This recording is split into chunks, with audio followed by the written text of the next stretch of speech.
So you might remember that our last episode, part 1 of our Mixtape miniseries, ended with quite the cliffhanger. We were in 1968, and Uri Avnery, the young and provocative left-wing politician, suggested replacing Atikva, the national anthem. Uri, what led you to suggest changing the Israeli anthem? Well, I detest the Israeli anthem, because the anthem has nothing to do with Israel. It was composed by an unimportant poet, and it is about Jews somewhere abroad who are longing for the land of Israel. It has nothing to do with people in the land of Israel. I don't turn to the east, because I live in the middle. In the east, I'm looking at Jordan or India or China. It is a completely irrelevant song, irrelevant to a state in which we have two different populations, the Jewish and the Arab. And for many, many years, I'm thinking about the need to get rid of this anthem and have a real Israeli anthem.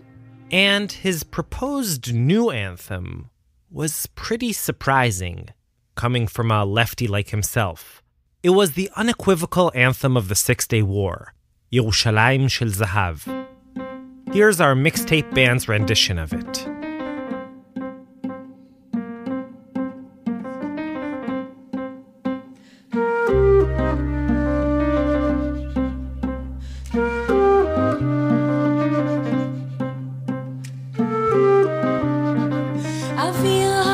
צלול קיים וריח אורנים ניסה ברוח ארבעים עם כל פעמונים ובתרדמת אילן ואבן שבויה בחלומה העיר אשר בדד יושבת ובליבה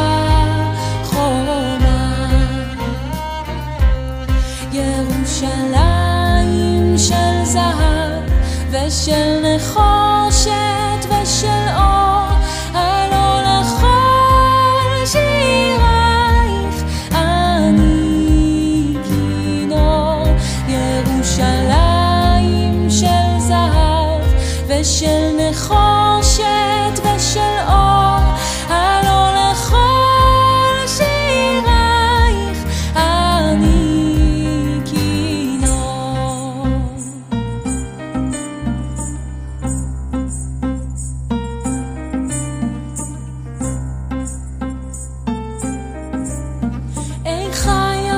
בורות המים כיכר השוק ריקה ואין יורד אל הר הבית בעיר העתיקה ובמערות אשר בסלע מייללות רוחות ואין יורד אל ים המלח בדרך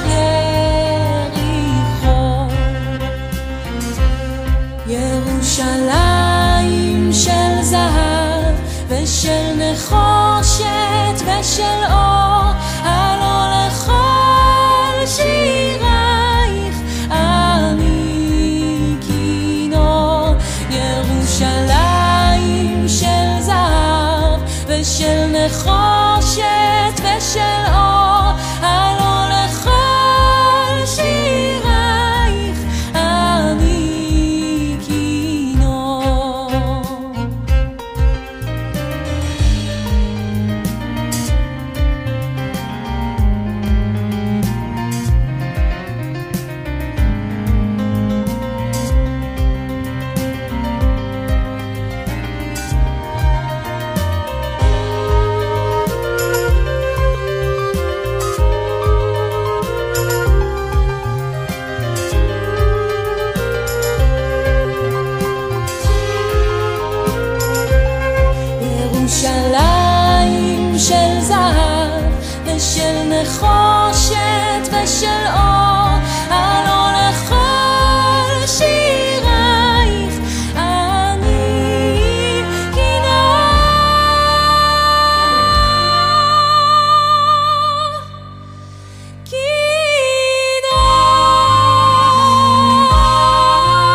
Hey, I'm Mishi Harman, and this is Israel Story. Israel Story is brought to you by PRX and is produced together with Tablet Magazine. Today we bring you part 2 of our Mixtape miniseries, Iron and Gold.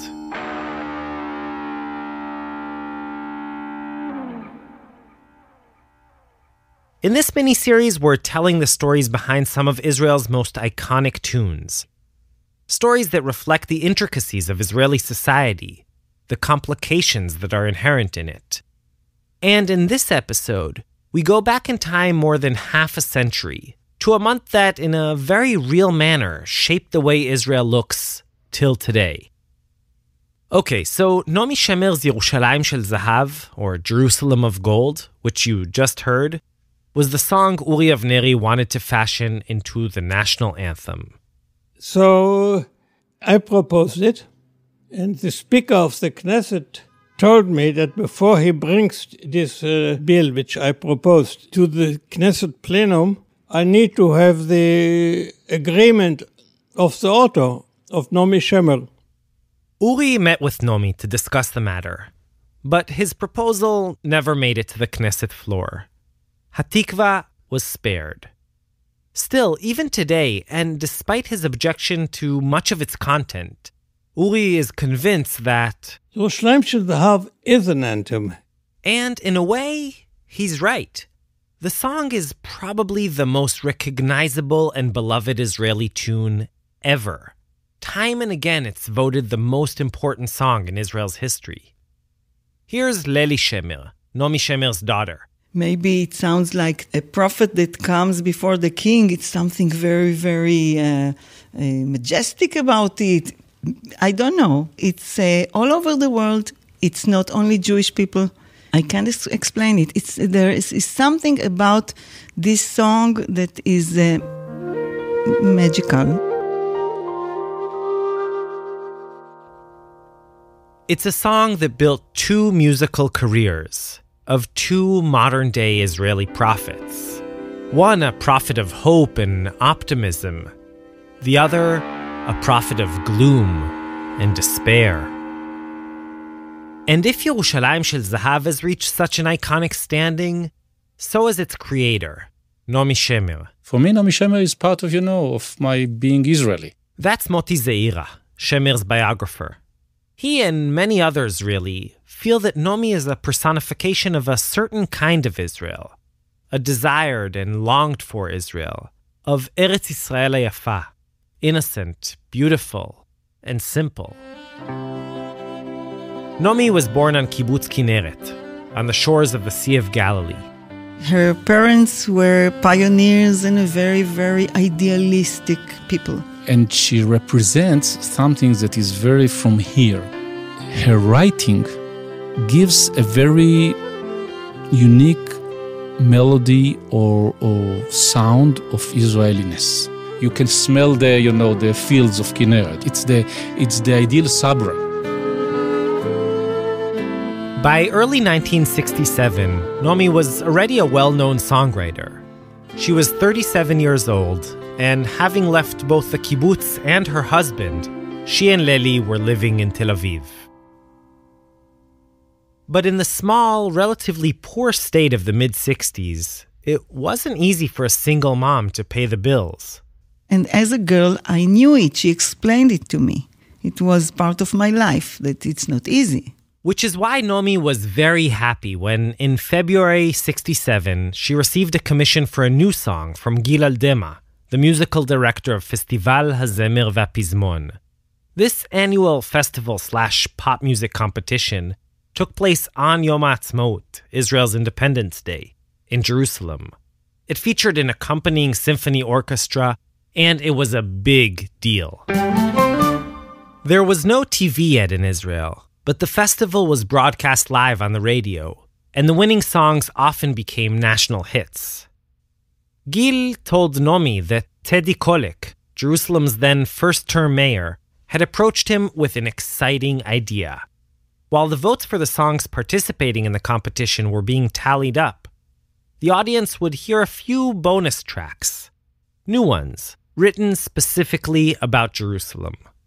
Gil asked Nomi whether she wanted to give it a shot. And she thought it would be very, very easy for her to do it because she loved Jerusalem. Jerusalem is part of her biography.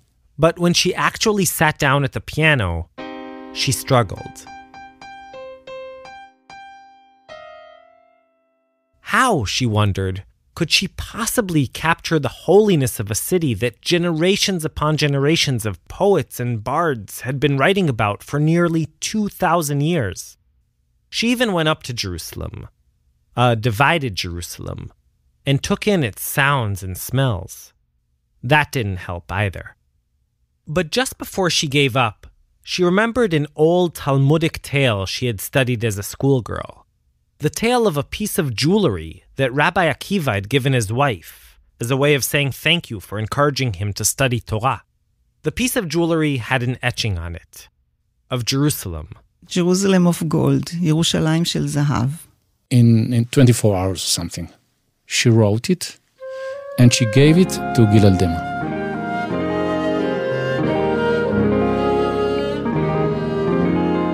Gil Dema died in 2014, but he was supposedly so moved just by the sheet music Nomi had sent in that he burst into tears.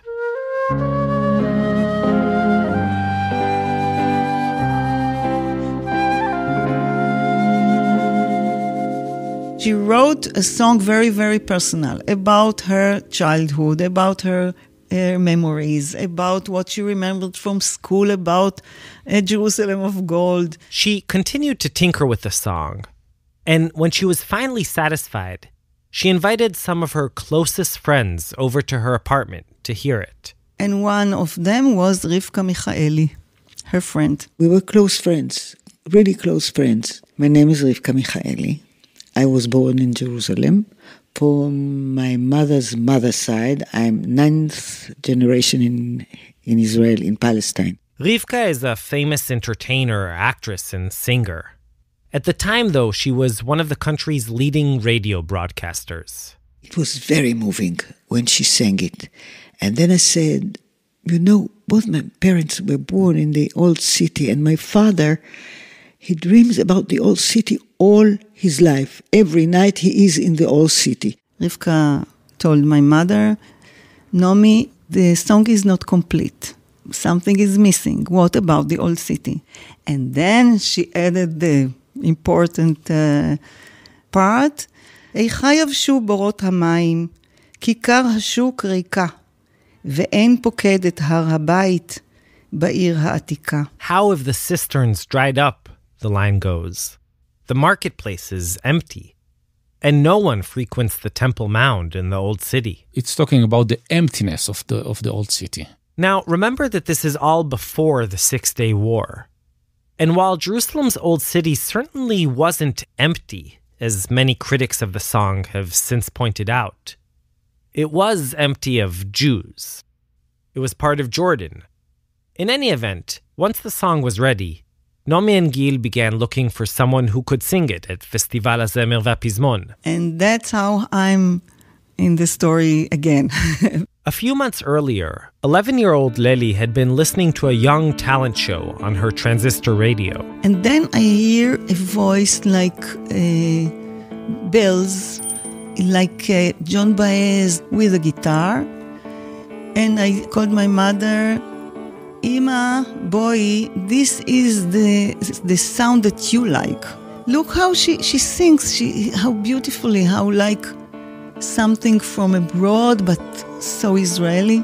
And my mother said, take a paper and write her name down, please. And I wrote Shuli Natan. Nomi kept that little note with Shuli's name, just really in case. Maybe she will need it someday. And now, that day had come. And my mother told Gil Dema, I have a name of a singer. She's very, very young. I think she's a soldier in the army. She's maybe 19. Please find her for me. Dutifully, Gil did just that. He found her. Sergeant Shulamit Natan, who was serving as a Mora Chayelet, a Hebrew teaching soldier, near Kiryat Gat. Well, my name is Shuli Natan.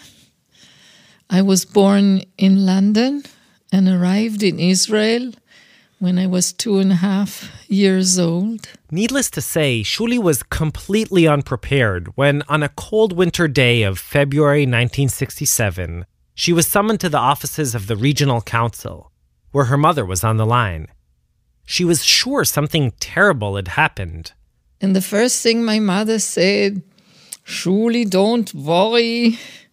Nothing terrible happened at home, but sit down on a chair." And she said, "Naomi Shemer wants to meet you." Luckily, I sat on a chair because I was so shocked. On her first vacation from the army, young Shuli went to see the balladeer from Tel Aviv. And there she sat on her piano and she played strongly a song for Jerusalem. And she said, "I don't want the orchestra to play with you, just you and the guitar." Plucked out of total anonymity, Shuli began practicing for what could be her big break, her brief moment in the national spotlight. I thought it would give me some exposure, but no more than that. So I had no expectations and everything came as such a surprise. The period leading up to the festival was extremely stressful. Gamal Abdel Nasser, the president of Egypt, was amassing troops in the Sinai, and Israel too began mobilizing forces and calling up its reservists. A menacing scent of war was in the air. And in the middle of all this balagan, 3,000 people gathered in Binyanei Ha'Uma in Jerusalem to listen to pop songs. The songs that actually competed in the festival were a letdown. The paper the next day would describe them as third-rate imitations of the 1953 San Remo festival. But when the votes were being counted, Shuli, with her long black hair and white knitted dress, took the stage with her guitar. שולי נתן ושמו של השיר ירושלים של זהב. I was very, very nervous, like a leaf in the wind, I was very nervous. My main fear was that I will have a blackout and will forget words, but I didn't.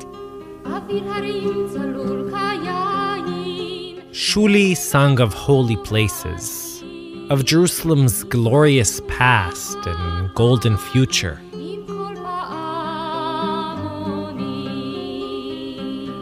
It was like a prophecy. It was different, it was shocking, it sounds like the bells of Jerusalem. It's almost a holy song.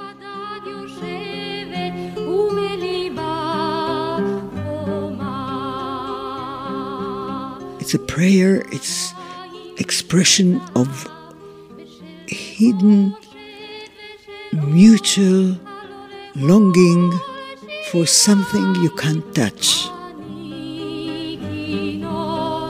And I think there wasn't a dry eye in the audience.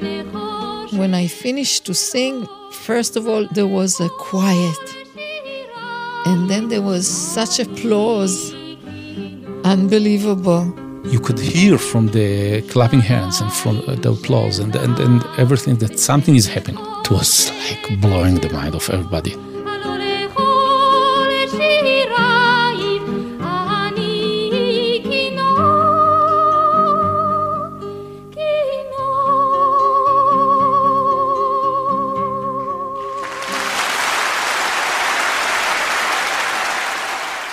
It's hard to explain magic, but it's true that there is magic in it. At the end of the evening, Teddy Kollek, the beaming mayor, took the microphone. And he said, "And I want the soldier girl," he didn't remember my name even, who sang the song for Yerushalayim to come back and sing it again. Wow! And I was way back in the dressing rooms and I ran with my guitar, which wasn't even completely tuned, and I ran on the stage, my heart beating, and I sang it again. And this time the whole audience, the whole crowd joined me and sang together with me the refrain. The next day, it flooded the country. It was played non-stop while they were recruiting the reserves. My mother started to get letters and calls like nothing she experienced before. Thousands of letters. Thousands. One of those letters, Moti, the biographer, told us, was addressed to Nomi Shemer, Yerushalayim Shel Zahav, Tel Aviv. And she got it. I mean, even the post, they knew where to send it. the immediate impact of the song, the excitement around it. It was all unparalleled. She was the sound of something collective.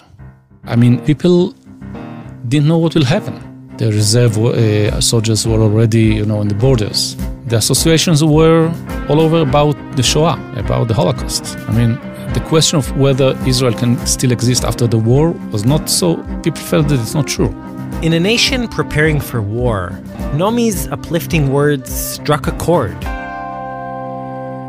And it became the song of everybody. Everybody. A Kia SUV is capable of taking you far. But when you use it locally to help your community, you go even further. Whether that's carrying cargo, bringing your team with you, ready, or navigating new terrain. Power up your capability with the right Kia SUV.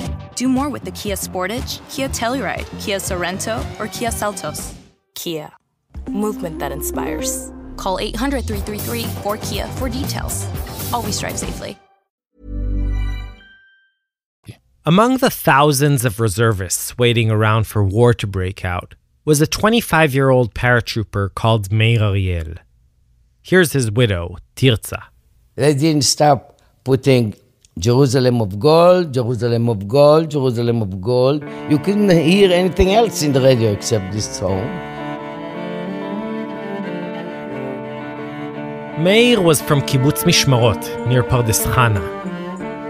Just another boy who born on a kibbutz.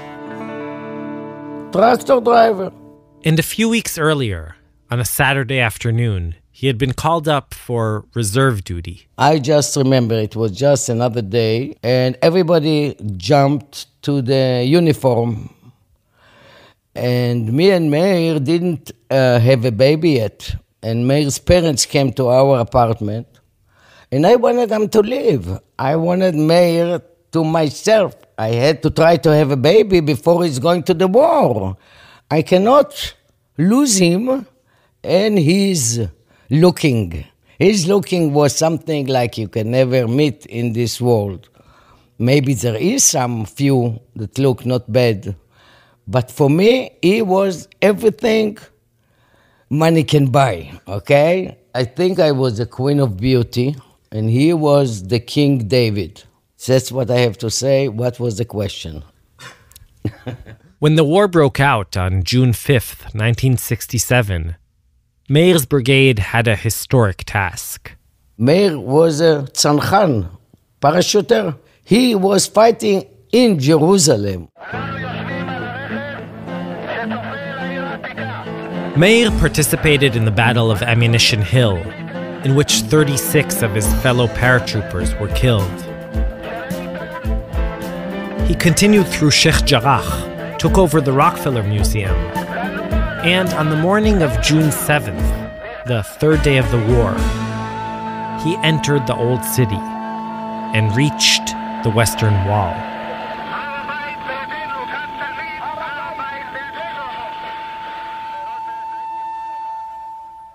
It was a moment of solemn jubilation. After nearly 2,000 years, the Kotel was once again in Jewish hands.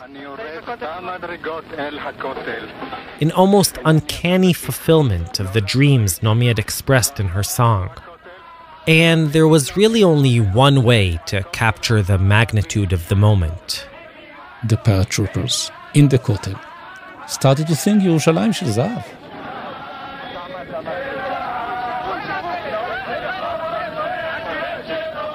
Meir was probably one of those soldiers singing. When they conquered Jerusalem, the whole country had an orgasm from happiness. But Meir was also hurting. He'd seen blood and pain. His friends had been injured and killed. And somehow Nomi's optimism, her romantic descriptions of returning to Jerusalem's old city, didn't fit what he had seen on the ground. Meir was a soldier, just finished to see all his friends get killed and wounded in fucking gold Jerusalem. And he was thinking to himself, what gold you are talking about? What the hell? The song was wrong. The situation was a completely different chaos. As a way of killing time, really, he took out a small notepad he used to keep in the front pocket of his uniform and wrote down new words to the melody of Yerushalayim Shel Zahav. Meir's version was called Yerushalayim Shel Barzel, Jerusalem of Iron. And it talked about all the things that Nomi's anthem didn't. Grieving mothers, mortar shells, thick smoke and spilled blood. To Meir, Jerusalem was no longer just a place of gold, bronze, and light, but also one of iron, lead, and darkness. Nomi's Jerusalem was a fantasy. Meir's was a battlefield.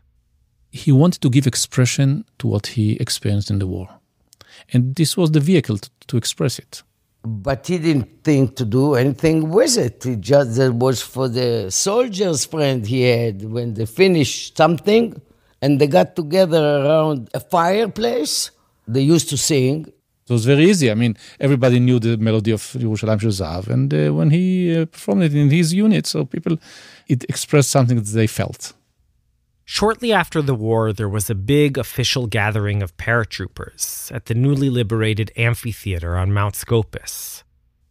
There were speeches, skits, and performances, all celebrating the unimaginable achievements of the war. And then, sort of like that scene in Forrest Gump, a soldier with a guitar on his back was pushed onto the stage. It was Meir, and this is what he sang.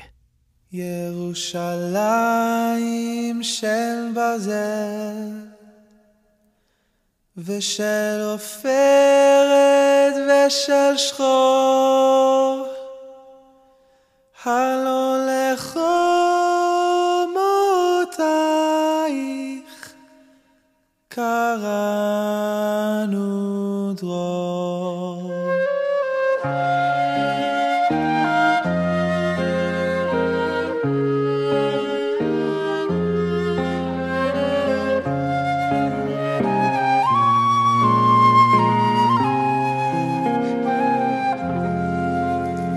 במחשקייך ירושלים מצאנו לב אוהב הטבענו להרחיב גבולייך ולמגר אויב מכל מרגמותיו רבינו ושחר קם פתאום הוא רק עלה עוד לא הלבין הוא כבר היה אדום ירושלים של ברזל ושל עופרת ושל שחור הלא לחומותייך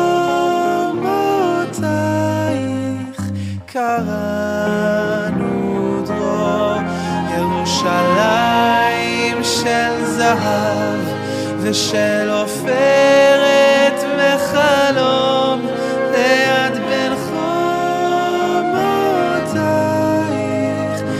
ישכון שלום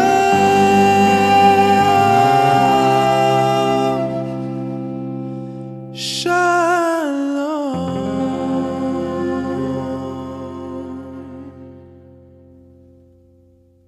For centuries upon centuries, alchemists have tried to turn iron into gold.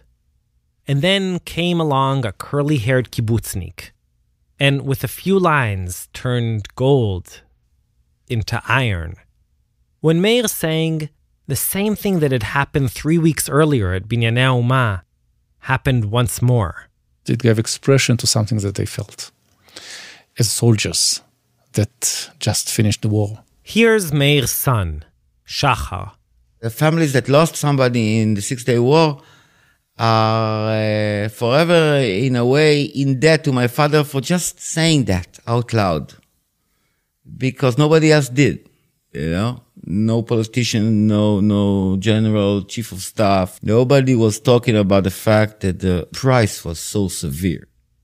Rivka Michaeli, Nomi's broadcaster friend who had suggested adding the stanza about Jerusalem's old city, was at Mount Scopus, recording the event for the radio.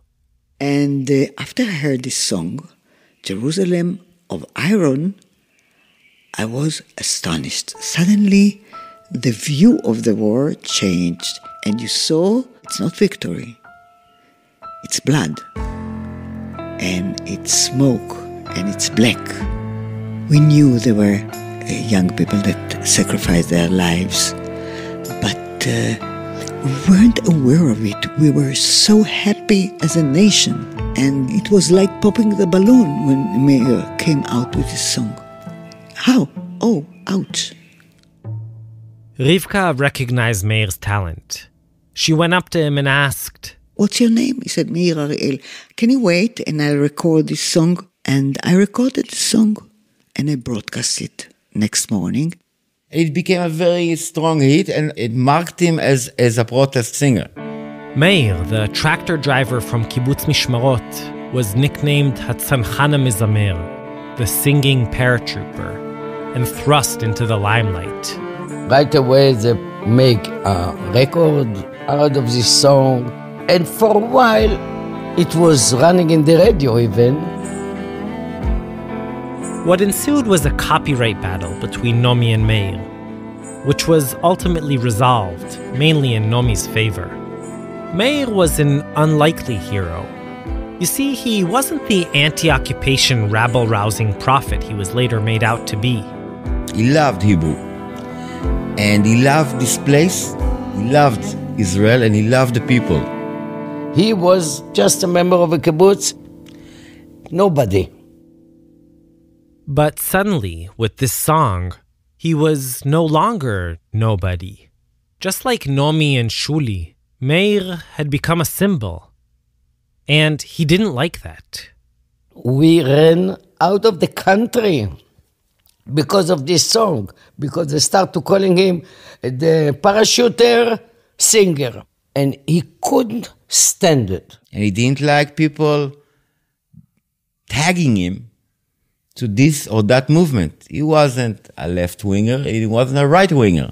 He was talking about people. It was always about the people and about feelings. And we went for almost 3 years to the United States, just so they forget the parachuter singer. But in the early 70s, Meir came back and launched a long career as a singer-songwriter. In 1999, he died of a tick bite-induced fever. Nowadays, he has an almost cult-like following. Many consider him to be a prophet. He definitely saw beyond his time. A lot of people call him the Israeli Bob Dylan, and now some people call Dylan the American Meir Ariel, you know. Nomi died of cancer in 2004, feted and celebrated in every possible way. My mother is, I think, one of the very important figures in the Israeli culture. Her life were parallel to the life of the country. So, while neither Nomi nor Meir are around with us today, their two songs live on.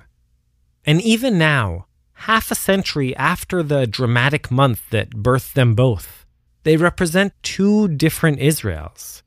There's the idealized one, the one that hopes and yearns. And then there's the realist one, the one that says, no, things here are tough and painful. It isn't exactly right or left. Both Nomi and Meir somehow eluded those political labels. But it does say something about who we want to be.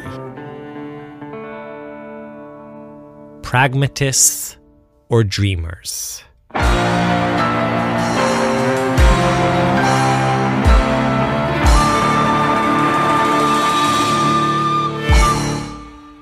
And that's our episode, part 2 of our Mixtape miniseries. We're going to pick up next episode with the 1978 version of the same festival that made Yerushalayim Shel Zahav such a hit, Festival HaZemer VaPizmon. There, exactly 11 years after Shuli mesmerized the crowd, it was this guy's turn. All right, I'm Yizar Cohen. What do you want? My age, my shoe size? What do you want me to say? You just open the internet, you write Yizar Cohen, and you read everything about me. It's easier. So, by all means, go ahead and Google him.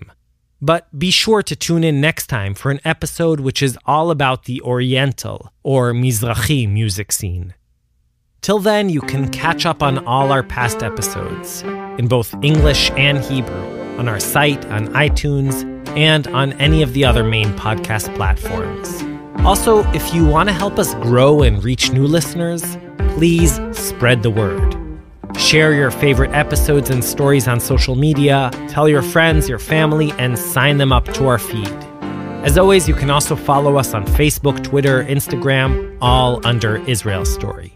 And if you want to sponsor episodes of Israel Story, simply drop us a line at sponsor@prx.org. Thanks to Pamela Lavitt, Dana Pruchno, Lori Sehan, Michael Garnett, and Daniel Vital from the Seattle JCC. And to Elaine Cohen, Eric Siegel, and Esther Mazur at the Kaplan JCC on the Palisades in Tenafly, New Jersey. Thanks also to Sheila Lambert, Chanoch Piven, Nomi Schneider, Esther Werdiger, Wayne Hoffman, Shiraz Ariel, Moti Zada, Abi Levi, and David Broza. This episode was recorded by Russell Castiglione and Josh Peel at the Dubway Studios in New York, and by Adrian Lau at the Off Record Studios, also in New York.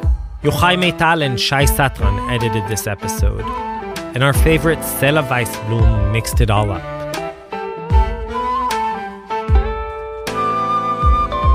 All the original music throughout the episode, alongside the covers of Yerushalayim Shel Zahav and Yerushalayim Shel Barzel, were written, arranged, and performed by our wonderful Mixtape band, Dotan Mushanov and Ari Wenig, together with Ruth Danon, Eden Jamshid, and Ronnie Wagner-Schmidt. Israel Story is brought to you by PRX, the Public Radio Exchange, and is produced in partnership with Tablet Magazine. Our staff includes Yochai Meital, Shai Satran, Maya Kosover, Roy Gilron, Zev Levi, Ari Wenig, Hannah Barg, Rotem Tzin, Judah Kaufman, and Abby Nushatz. A very warm welcome to our newest cohort of interns, who began last week. Paula Lem, Yoshi Fields, and Joel Shupak.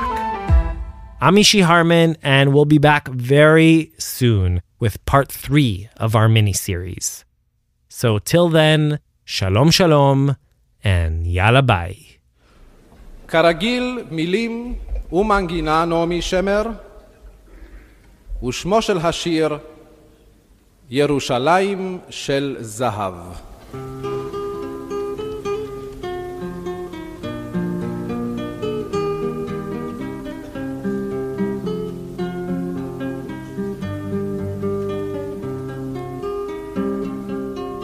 אוויר הרים צלול כיין וריח אורנים נישא ברוח ארבעים עם כל פעמונים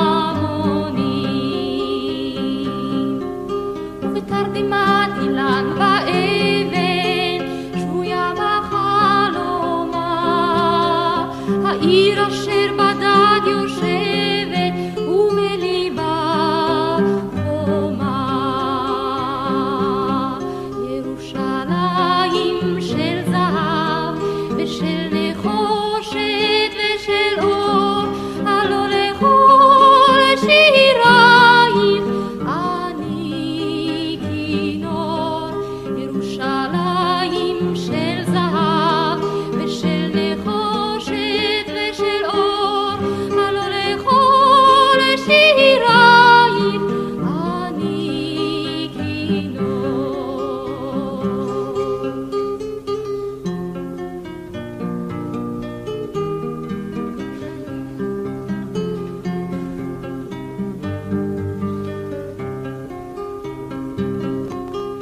יבשו בורות המים, כיכר השוק ריקה, ואין פוקד את הר הבית בעיר העתיקה. ובמערות אשר בסלע מעללות רוחות, ואין יורד אל ים המלח בדרך יריחו. ירושלים של זהב ושל נחושת ושל אור, הלא לכל שירייך אני כינור. ירושלים של זהב ושל נחושת ושל אור, הלא לכל שירייך אני כינור.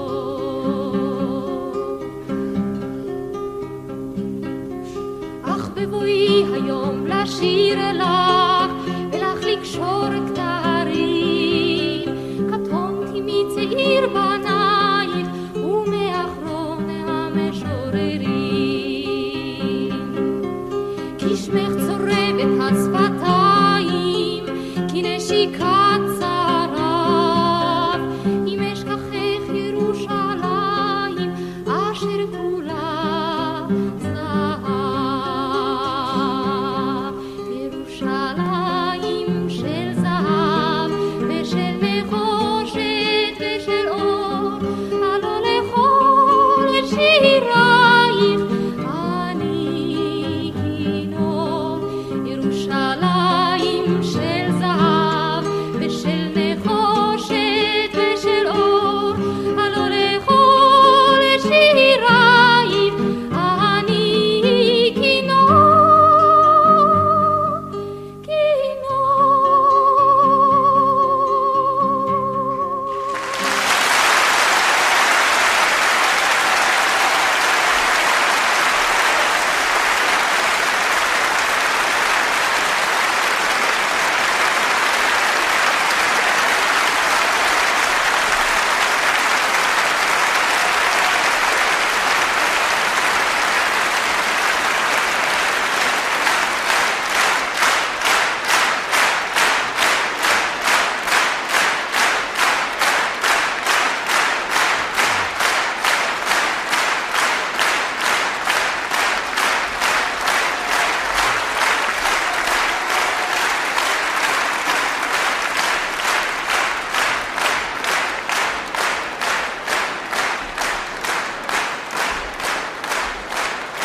זה היה השיר ירושלים של זהב.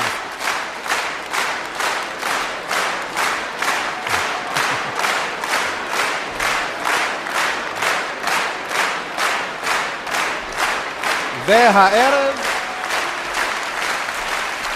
עוד ארוך. תודה רבה לשולי נתן.